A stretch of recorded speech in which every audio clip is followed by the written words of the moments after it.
अस्सलाम वालेकुम dear students. अब जो नेक्स्ट चैप्टर हमारे पास है दैट इज इक्विलिब्रियम। अगर हम इक्विलिब्रियम की बात करेंगे, you divide this chapter into 3 sub topics.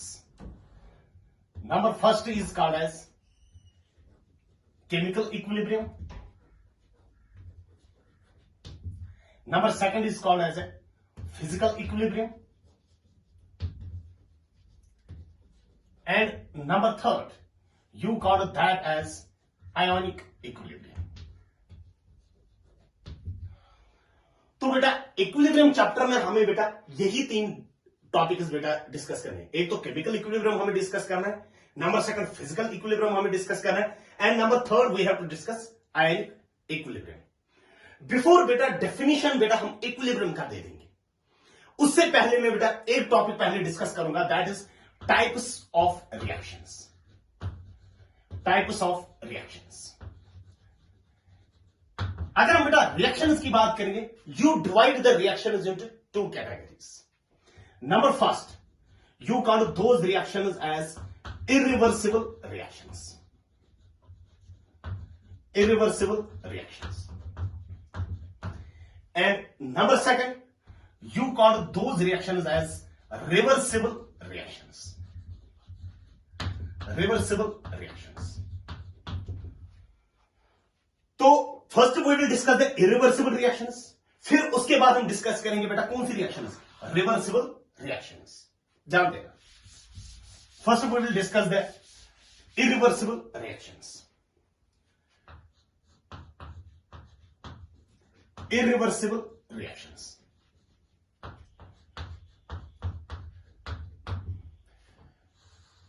अब पहले हम देखेंगे बेटा किन रिएक्शंस को हम बोलते हैं बेटा irreversible reactions. First point, reactions which occur in only one direction, या which proceed in only one direction. जो एक ही डायरेक्शन में चलेंगे, you call those reactions as irreversible reactions. Suppose बेटा मैं यहां पर रिएक्शन लिखूंगा, ए गिव्स बी, एंड अगर आप देखोगे ना, ए हमारे पास क्या है, ए हमारे पास रिएक्टेंट है, और बी हमारे पास क्या है, बी हमारे पास प्रोडक्ट है। अगर हम इस रिएक्शन की बात करेंगे ना, this reaction proceeds in only one direction, that is from reactants towards products. यानी रिएक्टेंट्स टू प्रोडक्ट्स ये जा रहा है, that is only in the forward direction. यानी रिएक्टेंट बेटा ए बेटा कंज्यूम हो रहा है, एंड विथ टाइम क्या बन रहा है, बी बन रहा है। यानी they can proceed only in one direction, that is A to B, and B to A is not possible. यानी रिवर्स अगर हम देख लेंगे ना, ये बात it is not, A to B तो पॉसिबल है, बट बी टू ए अगर हम देखेंगे ना, B to A it is not possible. And you call those reactions as कौन सी रिएक्शंस, इरिवर्सिबल रिएक्शंस। यानी जो एक ही डायरेक्शन में चलेंगे, फॉरवर्ड डायरेक्शन में, रिएक्टेंट्स गिव्स प्रोडक्ट्स। एग्जांपल्स अगर हम देख लेंगे इरिवर्सिबल रिएक्शंस की, number first is the combustion reaction. कोई भी combustion reaction, suppose carbon plus O2 gives carbon dioxide, तो इसमें रिएक्टेंट कौन कौन सा है बेटा, कार्बन एंड O2 हमारे पास रिएक्टेंट्स है, और ये बेटा एक ही डायरेक्शन में चल रहे हैं, और CO2 क्या है, प्रोडक्ट है, और ये रिएक्शन बेटा एक ही डायरेक्शन में जा रही है, from reactants towards products. Number second reaction, precipitation reaction की अगर हम बात करेंगे, precipitation reaction, AgNO3 aqueous, silver nitrate का सॉल्यूशन हम लेते हैं, एक्वस का मतलब हुआ बेटा सॉल्यूशन इन वाटर। दूसरा बेटा अगर हम इसको रिएक्ट कराएंगे किसके साथ, HCl एक्वस के साथ, एंड इट गिव्स AgCl, लेकिन ये प्रेसिपिटेट बन रहा है। डाउनवर्ड एरो का मतलब हुआ बेटा प्रेसिपिटेट, प्लस HNO3।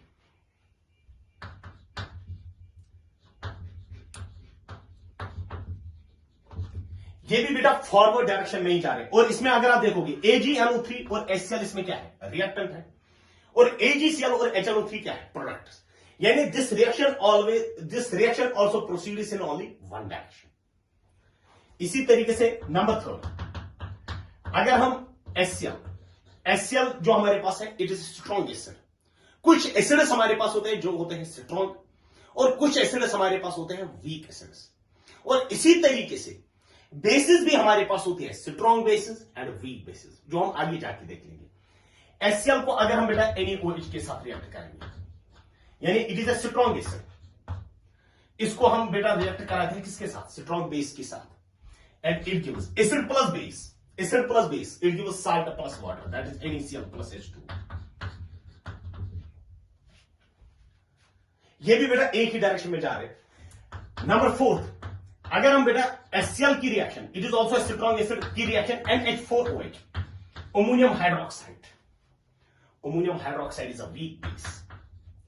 अगर हम स्ट्रॉन्ग एसिड की बेटा अब किसके साथ कराएंगे, वीक बेस के साथ, इट गिव्स साल्ट, क्योंकि एसिड क्या देगा, H पॉजिटिव, बेस क्या देगा, OH negative, H positive and OH negative, water. Salt क्या बनेगा, साल्ट ये बनेगा NH4Cl plus water, and this also proceeds in only one direction. यानी स्ट्रॉन्ग एसिड की स्ट्रॉन्ग बेस के साथ, या स्ट्रॉन्ग एसिड को अगर हम रिएक्ट कराएंगे वीक बेस के साथ, NH4OH is a weak base. ये भी हमारे पास बेटा कौन सी रिएक्शंस है, दीज आर इरिवर्सिबल रिएक्शंस, यानी these reactions can proceed in only one direction, ये एक ही डायरेक्शन में चल रहे हैं बेटा।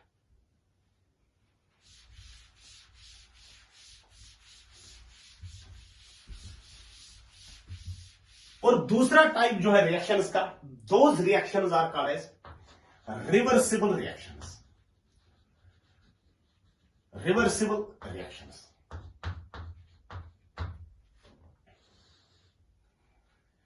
अगर हम बेटा रिवर्सिबल रिएक्शंस की बात करेंगे, फर्स्ट पॉइंट रिवर्सिबल रिएक्शंस के related, reactions which proceed in both directions, which proceed in both directions, जो दोनों डायरेक्शंस में चलेंगे बेटा, दोनों मतलब फॉरवर्ड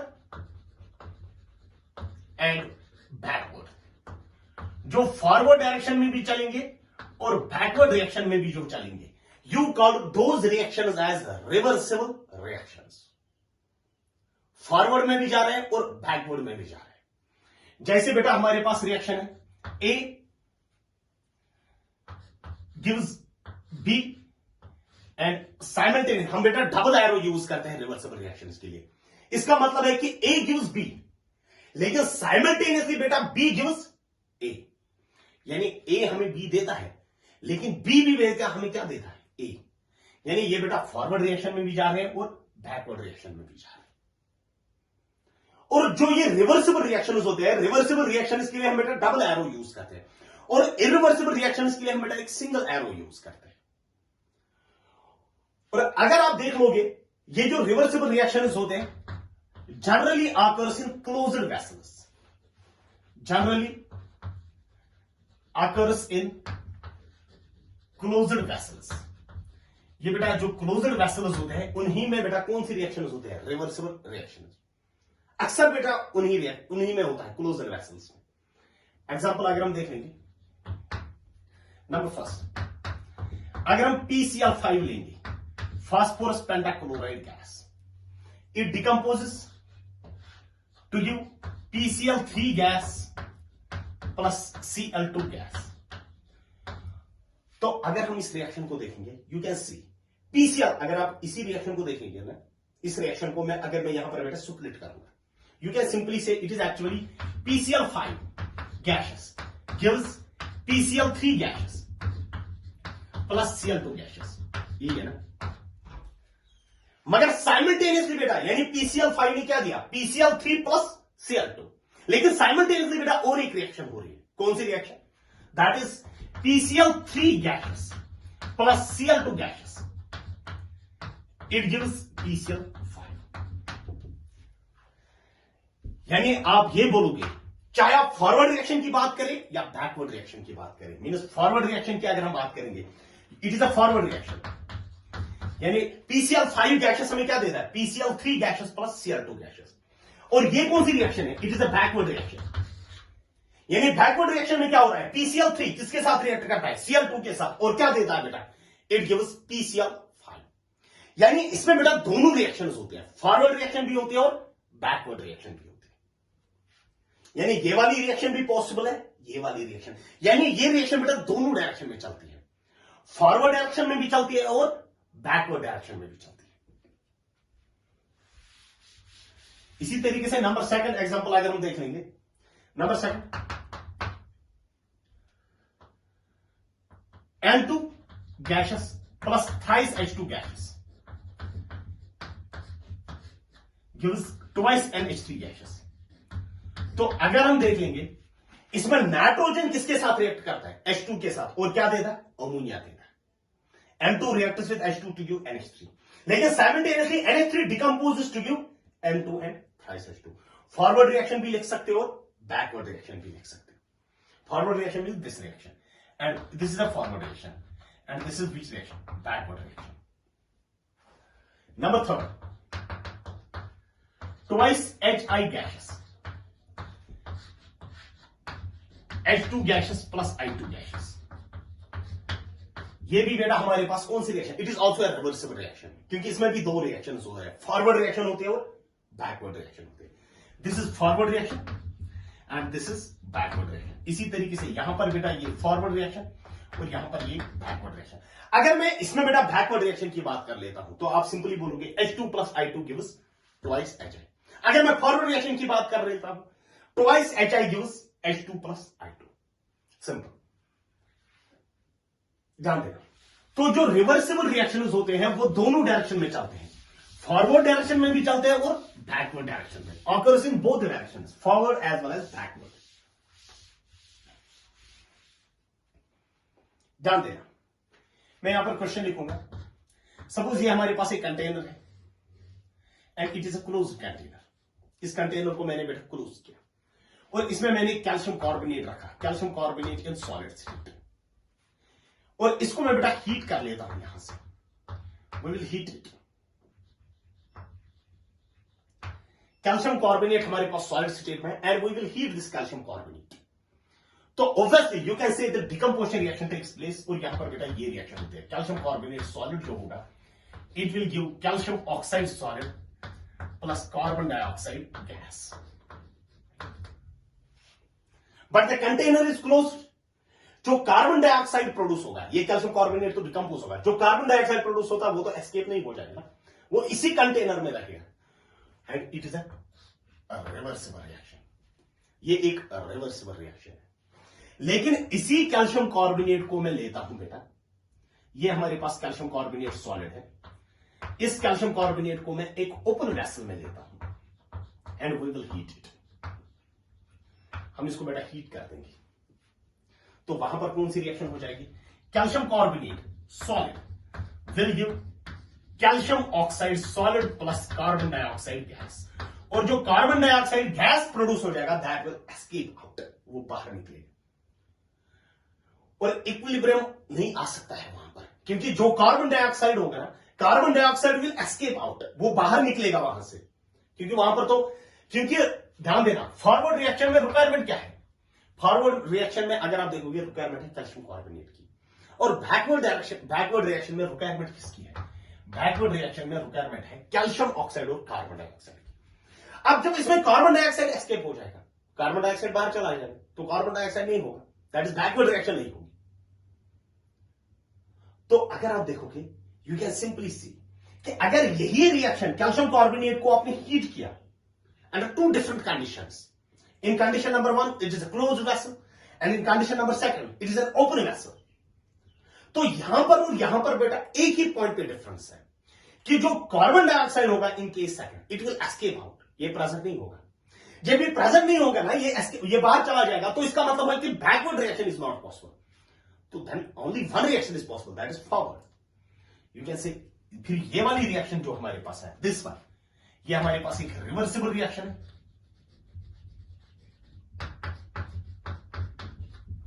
और ये वाली हमारे पास कौन सी रिएक्शन है, irreversible reaction.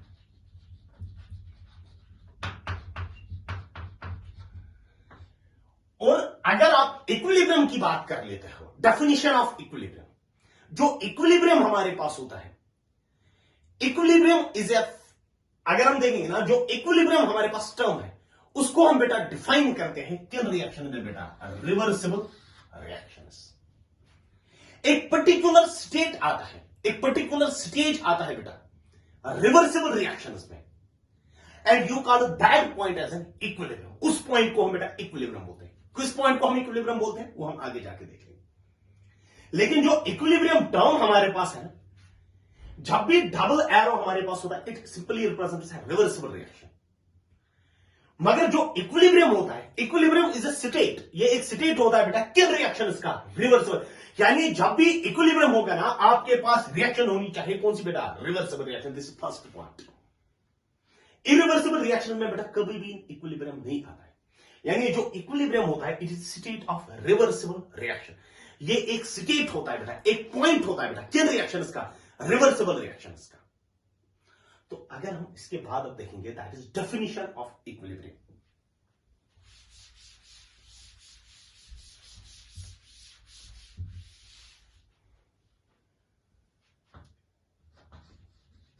Definition of equilibrium.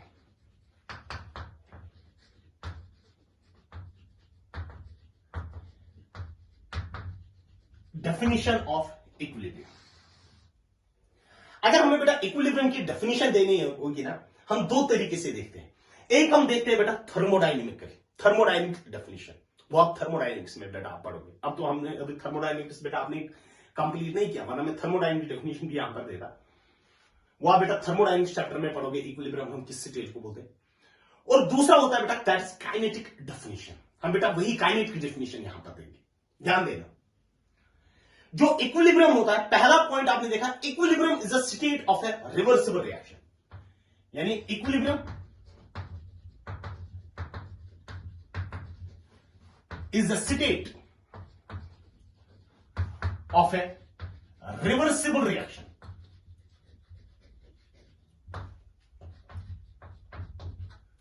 It is a state of a reversible reaction when rate of forward reaction, when rate of forward reaction is equal to the rate of backward reaction. Equilibrium is a state of a reversible reaction when, लेकिन कब बेटा, when rate of forward reaction is equal to the rate of backward reaction। यानी equilibrium हम उस state को बोलते हैं जहां पर जिस स्पीड से बेटा, रेट का मतलब होता है स्पीड, जिस स्पीड से बेटा फॉरवर्ड रिएक्शन जा रही है, उसी स्पीड से बेटा कौन सी रिएक्शन जा रही है, बैकवर्ड रिएक्शन। यानी rate of forward reaction is equal to the rate of backward reaction. ध्यान देना यहां पर बेटा, if I will write a reaction X gases plus Y gases gives Z gases, ये हमारे पास एक रिवर्सिबल रिएक्शन है। It is a reversible reaction. और इस रिवर्सिबल रिएक्शन में अगर आप देखोगे दो रिएक्शंस होते हैं, फॉरवर्ड रिएक्शन होती है और बैकवर्ड रिएक्शन होती है। It is a forward reaction and it is a backward reaction. अगर आप देख लोगे फॉरवर्ड रिएक्शन जो होगी, फॉरवर्ड रिएक्शन के लिए, फॉरवर्ड रिएक्शन किस पे डिपेंडेंट है, एक्स और वाई पे, उसी पे डिपेंडेंट है ना। अगर मैं अलग अलग से इन रिएक्शंस को लिखूंगा, I can write it as X gases plus Y gases gives Z gases, ये बेटा फॉरवर्ड रिएक्शन है। और बैकवर्ड रिएक्शन क्या है, Z gases gives X gases plus Y gases.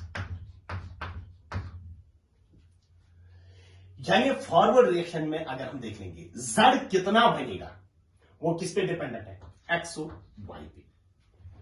और बैकवर्ड रिएक्शन की अगर हम बात करेंगे, एक्स और वाई कितना बनेगा, वो किस पे डिपेंडेंट है, जेड पे डिपेंडेंट है। जो स्पीड होती है किसी भी रिएक्शन की, speed of a reaction depends on the, या rate of a reaction depends on the concentration of the reactants. तो अगर आप देखोगे जो फॉरवर्ड रिएक्शन की स्पीड है वो किस पे डिपेंडेंट है, या रेट किस पे डिपेंडेंट है, that depends on the concentration of the reactants. ये फॉरवर्ड रिएक्शन हमारे पास है। Rate of forward reaction depends on concentration of X and concentration of Y. And rate of backward reaction, ये backward reaction हमारे पास है। Rate of backward reaction depends on the concentration of Z। ध्यान देना, अगर मैं यहां से बेटा प्लॉट कर लूंगा, if I will plot here rate of a reaction, और यहां से मैं प्लॉट करूंगा बेटा टाइम, और यहां पर टाइम कितना होगा 0। When time t is equal to 0, उस वक्त खाली बेटा x प्रेजेंट होगा और y प्रेजेंट होगा, z तो प्रेजेंट नहीं होगा उस वक्त, खाली रिएक्टेंट्स प्रेजेंट होंगे, x और y प्रेजेंट होगा। यानी उस वक्त बेटा खाली कौन सी रिएक्शन हो जाएगी, फॉरवर्ड रिएक्शन। यानी जो रेट होती है, rate is directly proportional to concentration. जितनी कंसंट्रेशन ज्यादा होगी, रेट ऑफ रिएक्शन भी क्या होगी, ज्यादा ही होगी। अगर हम फॉरवर्ड रिएक्शन की बात करेंगे, तो फॉरवर्ड रिएक्शन में सबसे, अगर आप देखोगे ना, at time t is equal to 0, तो पहले कौन सी रिएक्शन हो जाएगी, फॉरवर्ड की बैकवर्ड। ऑब्वियसली यू कैन से only the forward reaction will occur, क्योंकि हमारे पास खाली प्रेजेंट होगा x और प्रेजेंट होगा y। यानी हमारे पास एक तो x होगा, ये दूसरा हमारे पास y होगा। एंड विद टाइम x और y की कंसंट्रेशन क्या हो जाएगी, कम, और फॉरवर्ड रिएक्शन की रेट क्या हो जाएगी, कम। पहले तो इनिशियली हमारे पास फॉरवर्ड रिएक्शन होगी, and with time concentration of x and y decreases, that is rate of forward reaction will decrease. ये बेटा हमारे पास rate of forward reaction RF, that is the rate of forward reaction. और ध्यान देना, with time z क्या होगा, पहले बैकवर्ड रिएक्शन होगी नहीं, क्योंकि पहले तो रिएक्शन जब नहीं हो जाएगी, z तो 0 होगा, तो पहले तो बेटा बैकवर्ड रिएक्शन कितनी होगी, 0। विद टाइम z बनेगा, जब Z बनेगा, with time Z starts forming, when the Z starts forming, that is backward reaction भी हो जाएगी। यानी rate of backward reaction will starts, rate of backward reaction will increase. For rate of backward reaction बेटा क्यों increase हो जाएगा, क्योंकि backward reaction depends on Z, and with time the concentration of Z increases, therefore the rate of the backward reaction will increases, RB। और इस point पे क्या हुआ, इस पॉइंट पे बेटा rate of forward reaction and backward reaction becomes equal, and you call this point as equilibrium. यानी अगर आप टाइम एक्सिस पे ग्राफ डालोगे, इस टाइम पे बेटा इक्विलिब्रियम आ जाएगा, इस टाइम पे बेटा इक्विलिब्रियम आ जाएगा। ये बेटा एक ग्राफ हमारे पास है, ऐसे भी हो सकता था ना, ध्यान देना, यहां से बेटा रेट हमने प्लॉट किया, और यहां से बेटा हमने टाइम प्लॉट किया, रेट अगेंस्ट टाइम। ऑब्वियसली आपको पता है कि पहले कौन सी रिएक्शन हो जाएगी, forward reaction, and rate of forward reaction will decrease, rate of forward reaction will decrease. और रेट ऑफ बैकवर्ड रिएक्शन क्या होगा, पहले 0, and rate of backward reaction will increase. ये रेट ऑफ बैकवर्ड रिएक्शन, और इस point पे क्या हुआ, rate of forward reaction becomes equal to the rate of backward reaction, and you call this point as an equilibrium point. और इस वक्त बेटा इस टाइम पे बेटा इक्विलिब्रियम आ रहा है, यहां पर बेटा इस वक्त इक्विलिब्रियम आ रहा है। यानी टाइम एक्सिस पे अगर आप देखोगे, इस पॉइंट पे बेटा इक्विलिब्रियम आ रहा है। यानी इक्विलिब्रियम वो वाला हमारे पास होता है स्टेट, जहां पर बेटा रिवर्सिबल रिएक्शन में RF is equal to RB, that is rate of forward reaction is equal to the rate of backward reaction। यानी जिस स्पीड से बेटा फॉरवर्ड रिएक्शन जा रहे हैं, उसी स्पीड से बेटा कौन सी रिएक्शन जा रहे हैं, backward reaction. You call that state as equilibrium. और याद रख लेना बेटा इस बात को कि इक्विलिब्रियम जो होता है ना, इक्विलिब्रियम एक स्टेट होता है किन रिएक्शंस का, रिवर्सिबल रिएक्शंस का। Features of equilibrium, features of equilibrium। Number first point, at equilibrium measurable properties of the system remains constant, measurable properties of a system remains constant, measurable properties of A system remains constant. यानी जब equilibrium की हम बात करते हैं, उस वक्त बेटा मेजरेबल प्रॉपर्टीज, वो वाली प्रॉपर्टीज होती है जिनको आप मेजर कर सकते हो। जैसे बेटा हमारे पास pressure, volume, temperature, concentration, density, colour,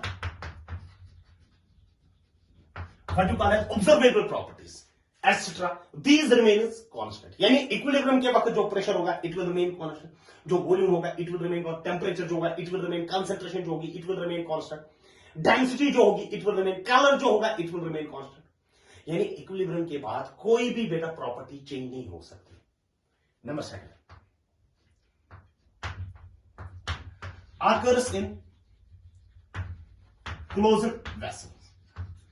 ये बेटा किन वेसल्स में बेटा जो इक्विलिब्रियम आता है वो किन में आता है बेटा? क्लोज्ड वेसल्स में। अक्सर बेटा क्लोज्ड वेसल्स में आता है।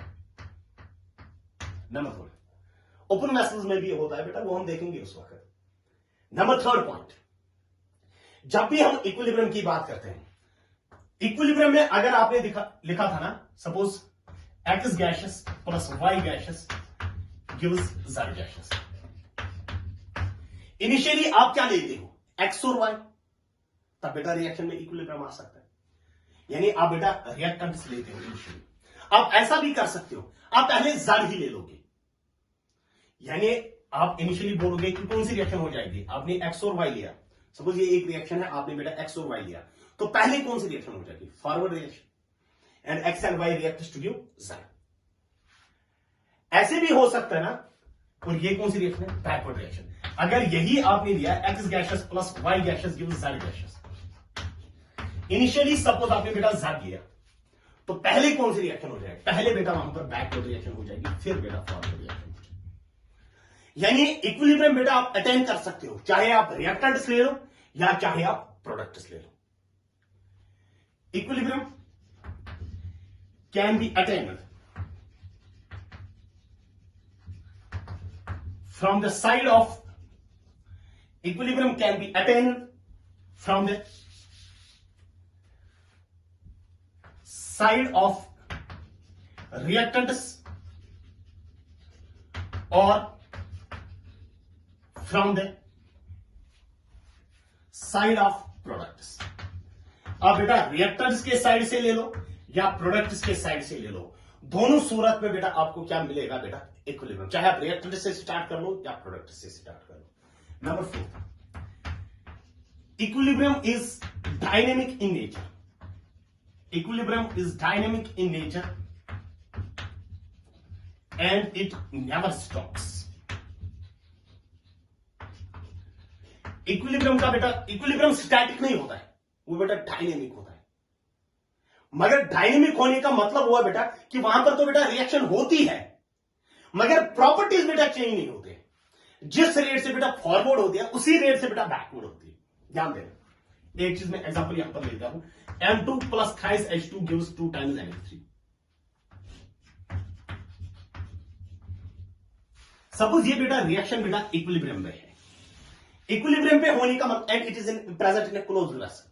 इक्विलिब्रियम पे होने का मतलब क्या है? Rate of forward reaction becomes equal to the rate of backward reaction. अब इसमें बेटा यहां से मैं ऐड कर लेता हूं, ऐड D2। D2 हाइड्रोजन के बेटा 3 आइसोटोप्स हमारे पास, H11, H12 and H13। H11, H12 and H13, ये हमारे पास हाइड्रोजन के 3 आइसोटोप्स। जो ये वाला आइसोटोप होता है ना, इसी को हम बोलते हैं ड्यूटेरियम। हमने बेटा इस रिएक्शन में बेटा ड्यूटेरियम डाल दिया। ये रिएक्शन बेटा एक क्लोज्ड वेसल में होती थी, it occurs in a closed vessel। और इक्विलिब्रियम है बेटा वहां पर। इक्विलिब्रियम होने का मतलब है rate of forward reaction becomes equal to the rate of backward reaction. लेकिन जब आप इसमें D2 ऐड करते हो, फिर उसके बाद देखोगे वहां पर क्या क्या होगा। वी ऑब्टेन, हमें क्या मिलेगा वहां पर? ध्यान देना, वी ऑब्टेन,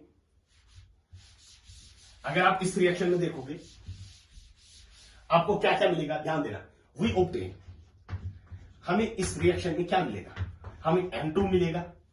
जब आप D2 ऐड करोगे ना, वेट करोगे 10 मिनट्स 15 मिनट्स के लिए। आप जब उस रिएक्शन मिक्सर से देखोगे ना, क्या क्या प्रेजेंट होगा अंदर? N2 प्रेजेंट होगा, H2 प्रेजेंट होगा, NH3 प्रेजेंट होगा, HD प्रेजेंट होगा, NH2D प्रेजेंट होगा, NHD2 प्रेजेंट होगा, ND3 प्रेजेंट होगा। ये सारे ध्यान देना, ये तो पहले भी प्रेजेंट थे। इनके बनने का मतलब है जो HD बना, NH2D बना, NHD2 बना या ND3 बना, इनके बनने का मतलब है कि D2 ने बेटा रिएक्शन में पार्टिसिपेट किया। D2 बेटा तब रिएक्शन में पार्टिसिपेट करेगा जब ये रिएक्शन बेटा डायनेमिक होगा। अगर ये स्टैटिक होगा ना, तब हमने D2 डाला ना, D2 should not react. D2 बेटा रिएक्ट नहीं करना चाहिए। D2 ने बेटा रिएक्ट किया तो इसका मतलब हुआ कि ये जो रिएक्शन होती है ना, it is dynamic and it is not static. ये डायनेमिक है बेटा, ये स्टैटिक नहीं है। अगर आप कैटलिस्ट यूज करते हो इक्विलिब्रियम पे, ध्यान देना बेटा, 4 पॉइंट्स हमने लिखे। Number 5th point, catalyst affects both forward and backward reaction equally। Catalyst की वजह से बेटा जितना इफेक्ट वो फॉरवर्ड रिएक्शन पे करता है, वैसा ही इफेक्ट पे उस पे किस पे होता है, बैकवर्ड रिएक्शन पे। तो इसकी वजह से क्या होता है, catalyst does not affect equilibrium concentration और इक्विलिब्रियम प्रेशर। कैटलिस्ट की वजह से ना तो बेटा इक्विलिब्रियम कंसंट्रेशन चेंज होती है, ना तो बेटा इक्विलिब्रियम के वक्त जो कंसंट्रेशन होती है वो भी कांस्टेंट रहती है, इक्विलिब्रियम के वक्त जो प्रेशर होगा वो भी कांस्टेंट होगा, but it reduces only time.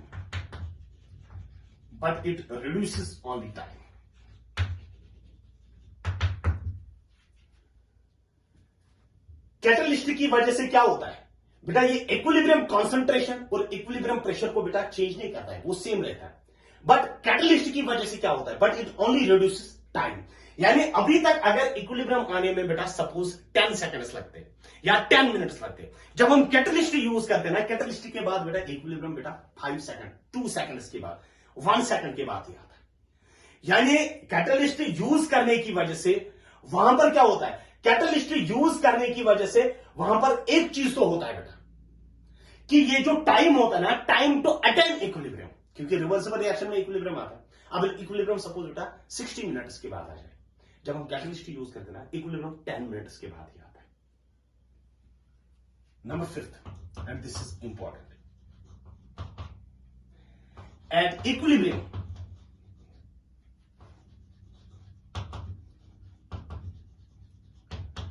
concentration of each reactant and product becomes constant। यानी इक्विलिब्रियम के वक्त क्या होगा, कंसंट्रेशन बेटा रिएक्टेंट का और कंसंट्रेशन जो प्रोडक्ट की होगी, इट विल बिकम कांस्टेंट। ये बेटा कांस्टेंट बनेगा, इक्वल नहीं होगा। इक्वल हो सकता भी है, लेकिन कंसंट्रेशन ऑफ ईच रिएक्टेंट और concentration of each product remains constant. कब बेटा, जब इक्विलिब्रियम आ जाएगा। ध्यान देगा,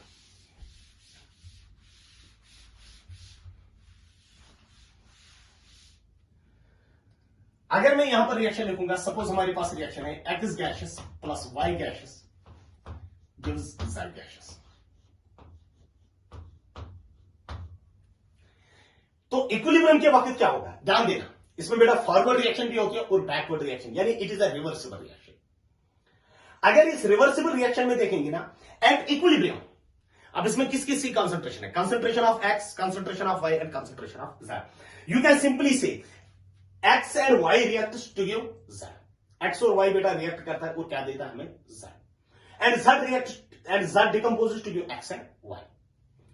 और जो कंसंट्रेशन होगी ना X की, या जो कंसंट्रेशन होगी किसकी, Y की, या तो मैं बेटा एक सिंपल रिएक्शन यहां पर दे देता, suppose A gases is in equilibrium with B gases. A हमें क्या देता है, B, और B हमें क्या देता है, A। और अगर हम इक्विलिब्रियम की बात करेंगे तो इक्विलिब्रियम के वक्त क्या होगा, जो कंसंट्रेशन होगी ए की दैट विल रिमेन कांस्टेंट, और जो कंसंट्रेशन होगी बी की दैट आल्सो रिमेन्स कांस्टेंट। ए की कंसंट्रेशन भी कांस्टेंट होगी और बी की कंसंट्रेशन भी कांस्टेंट होगी एट इक्विलिब्रियम। इक्वल तो हो सकते हैं ना, इक्वल भी हो सकते हैं लेकिन कांस्टेंट भी हो सकते हैं। इंपॉर्टेंट है कि concentration of A and concentration of B remains constant, ध्यान देना। अगर मैं यहां पर एक ग्राफ प्लॉट कर लेता हूं, यहां से मैं कंसंट्रेशन प्लॉट कर लेता हूं, कंसंट्रेशन, और यहां से मैं टाइम प्लॉट कर लेता हूं, दिस फर्स्ट ग्राफ। तो सबसे पहले किसकी कंसंट्रेशन प्रेजेंट होगी, ए की, एंड विथ टाइम ए की कंसंट्रेशन क्या हो जाएगी, ए की कंसंट्रेशन डिक्रीज हो जाएगी अप टू दिस पॉइंट। इसके बाद कंसंट्रेशन ए की क्या रहती है, इसके बाद कंसंट्रेशन ए की क्या रहती है, कांस्टेंट।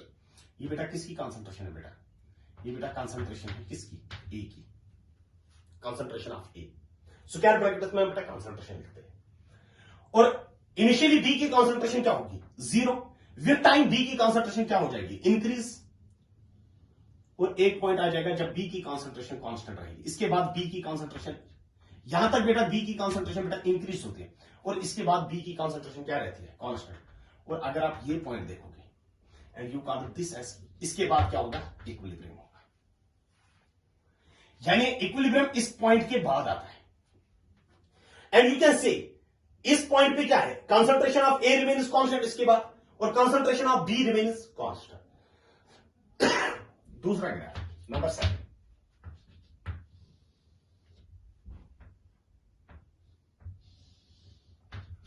ये बेटा हमारे पास कंसंट्रेशन यहां से, और यहां से बेटा time.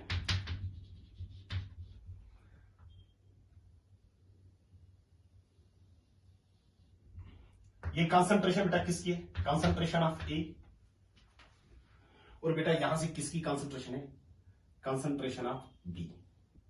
Concentration of B will increase, और इस पॉइंट पे के बाद क्या होता है, concentration of B remains constant, और इसके बाद क्या होता है, concentration of A remains constant. And you call this point as कौन सा पॉइंट बेटा, इक्विलिब्रियम।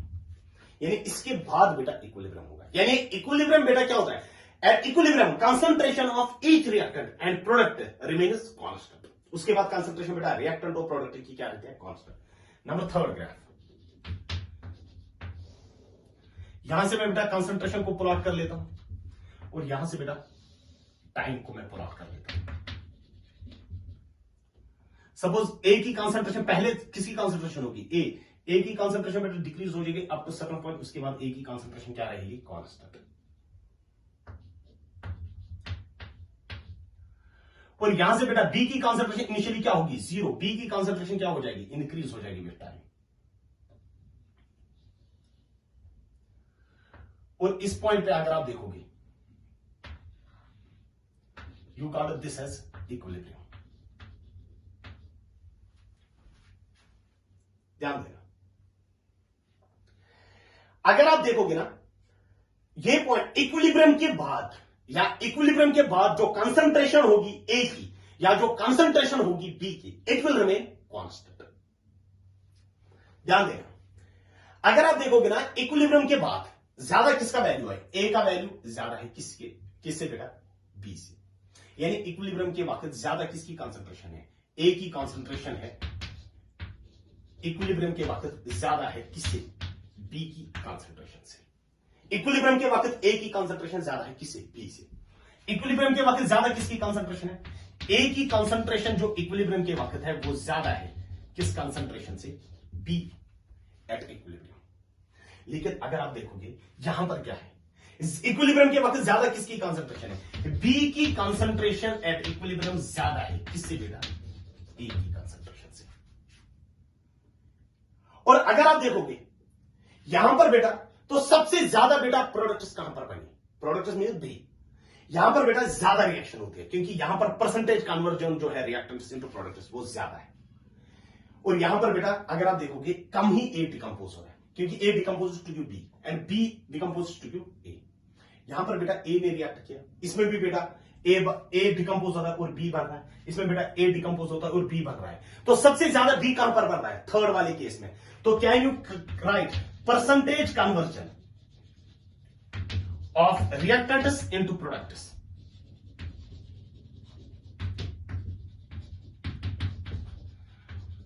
वो कहां पर है बेटा?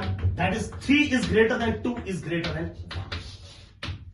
थर्ड वाले केस में ज्यादा कन्वर्जन होगा as compared to B. B वाले में सबसे कम बेटा जो ए रिएक्ट हुआ बेटा वो in case of graph number first में बेटा होगा। सबसे ज्यादा बेटा ए कहां पर रिएक्ट होगा बेटा? ग्राफ नंबर थर्ड में। ध्यान देना।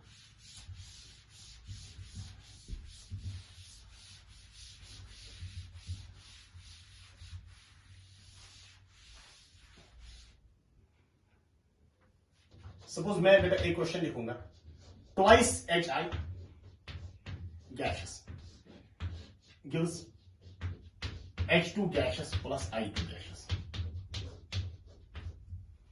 ध्यान देना, जो रिएक्टेंट्स होते हैं ना, reactants react in terms of stoichiometric coefficient and products are formed in terms of stoichiometric coefficient. यानी अगर आप देखोगे, you can simply read this reaction as 2 moles of HI gives 1 mole of H2 and 1 mole of I2। अगर आप initially लोगे HI, suppose initial moles या initial concentration, suppose initial concentration HI की क्या है? A इनिशियली ना, जब T is equal to 0 होगा, जब time T is equal to 0 होगा, उस वक्त कितना होगा बेटा? सपोज इट इज A, ये कितना होगा? 0, ये भी कितना होगा? 0। अगर इसके 2 मोल्स डिकम्पोज होते हैं, 2 मोल्स डिकम्पोज होते हैं, ये कितना बनेगा? 1 मोल। ये भी कितना बनेगा? 1 मोल। क्योंकि इसका स्टोइकोमेट्रिक कोएफिशिएंट है 2, इसका स्टोइकोमेट्रिक कोएफिशिएंट है 1, इसका स्टोइकोमेट्रिक कोएफिशिएंट है 1। अगर इसके बेटा सपोज 1 मोल डिकम्पोज हो जाएंगे, ये कितना बनेगा? उसका हाफ ही, दैट इज 1/2। ये कितना बनेगा? 1/2। अगर इसके बेटा सपोज 2x मोल्स डिकम्पोज हो जाएंगे, 2x मोल्स या 2x अगर चेंज इन कॉन्सेंट्रेशन है, चाहे कॉन्सेंट्रेशन बोल दो या मोल्स बोल दो, सपोज 2x हमारे पास कॉन्सेंट्रेशन, अगर चेंज इन कॉन्सेंट्रेशन कितनी है? 2x। अगर इसके 2x मोल्स बेटा डिकम्पोज हो गए, तो ये कितना बनेगा? It will become x। ये भी बनेगा x। क्यों? क्योंकि इसका स्टोइकोमेट्रिक कोएफिशिएंट है 2, इसका स्टोइकोमेट्रिक कोएफिशिएंट है 1, इसका स्टोइकोमेट्रिक कोएफिशिएंट है 1। अगर हमने बोला होता इसके x मोल सपोज डिकम्पोज हो जाते हैं, तो ये कितना बनता? आप बोलते x/2। ये भी कितना बनता है? उसका हाफ। क्योंकि ये डिकम्पोज होता है, इसकी माइनस साइन, क्योंकि ये बन रहा है, इसकी प्लस साइन। जरा मुझे बता बेटा, सपोज बेटा एट इक्विलिब्रियम, इक्विलिब्रियम के वक्त कंसंट्रेशन क्या होगी? इसकी होगी बेटा A-2x। इसकी क्या होगी? x। तो इसकी क्या बनी? होगी x। ध्यान दें। तो इनिशियली आपने जब रिएक्शन स्टार्ट की थी ना, रिएक्शन के वक्त आपने HI कितना लिया था? A मोल्स को जब आप बेटा वॉल्यूम से डिवाइड करते हो, that will become concentration. Suppose आपने बेटा A मोल्स लिए थे, इसके कितने हैं? 0, इसके कितने हैं? 0। और इसके सपोज आपने बोला कि 2x रिएक्ट करते हैं, जब इक्विलिब्रियम आता है तब तक बेटा कितना डिकम्पोज होता है? 2x। तो ये कितना बनेगा? x। ये भी कितना बनेगा? x। क्योंकि इसकी माइनस साइन है, क्योंकि ये डिकम्पोज होता है, ये बढ़ रहा है, इसकी कौन सी साइन? प्लस। तो जब इक्विलिब्रियम आ गया, फिर उस वक्त कितना होगा? ये इनिशियली A था, डिकम्पोज कितना होगा? 2x। A-2x बचेगा। ये कितना बनेगा? x। ये भी कितना बनेगा? x। तो अगर हम देखेंगे इसकी चेंज इन कॉन्सेंट्रेशन कितनी है, चेंज का मतलब हुआ इनिशियली कितना था? A, और फाइनल कितना इक्विलिब्रियम है उस वक्त कितना है? A-2x। That is change in 2x। H2 की इनिशियल कॉन्सेंट्रेशन क्या थी? 0। और इक्विलिब्रियम के वक्त कितनी है? x। यानी इसमें चेंज इज ओनली x। यहां पर चेंज कितनी है? HI में चेंज कितनी है? 2x। यहां पर चेंज कितनी है? x। और यहां पर भी चेंज कितनी है? खाली x। तो can you write it as d of HI divided by dt is greater than d of I2 divided by dt। यानी HI की कंसंट्रेशन जो होती है वो ज्यादा चेंज होती है, किससे बेटा? I2 के कंसंट्रेशन से। यानी HI की कंसंट्रेशन ज्यादा चेंज होती है, यानी 2x इज द चेंज। और इसमें बेटा चेंज कितनी है? Only x। यानी अगर मैं यहां से बेटा कंसंट्रेशन को प्लॉट कर लेता हूं अगेंस्ट टाइम, इनिशियली हमारे पास क्या प्रेजेंट था? HI at time t is equal to 0। Initial ना, जब मैं बोलता हूं इनिशियल का मतलब t इज इक्वल टू 0, हमारे पास क्या प्रेजेंट होगा? खाली at t is equal to 0 HI। और HI की कंसंट्रेशन बेटा चेंज होती है। At equilibrium the concentration of HI remains constant. इसके बाद बेटा HI की कंसंट्रेशन क्या रहती है? कांस्टेंट। ये HI की कंसंट्रेशन। लेकिन अगर मैं I2 की बात कर लेता हूं, इसकी चेंज बेटा यहां से यहां तक, क्योंकि इक्विलिब्रियम के वक्त इतनी कंसंट्रेशन थी, इनिशियली इतनी थी। This is the change, it is 2x। और इसमें कितना खाली होता है? इसमें खाली x ही होता है। ये बेटा I2 की बात हो रही। और इट इज द इनिशियल, ये पॉइंट है ना इक्विलिब्रियम के वक्त। इनिशियल कितना था HI में? A। आप बोलोगे इनिशियली सपोज कितनी है कंसंट्रेशन? A। और इक्विलिब्रियम के वक्त कितना है? A minus 2x। तो चेंज कितनी है? तो यहां से लेकर यहां तक it is equal to 2x। यहां से लेकर यहां तक है 2x। लेकिन I2 की इनिशियली क्या थी? 0। इक्विलिब्रियम के वक्त क्या है? यानी यहां से लेकर यहां तक, यहां से लेकर यहां तक it is only x, it is equal to 2x। ये है ना, आप ध्यान दें।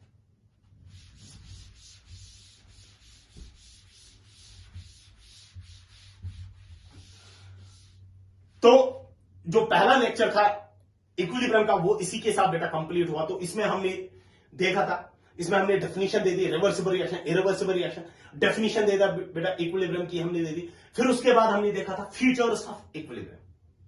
अब जो नेक्स्ट टॉपिक हमारा होगा उसमें हम बेटा डिस्कस करने जा रहे हैं, that is law of mass action. वो हम इंशाल्लाह नेक्स्ट लेक्चर में देखेंगे।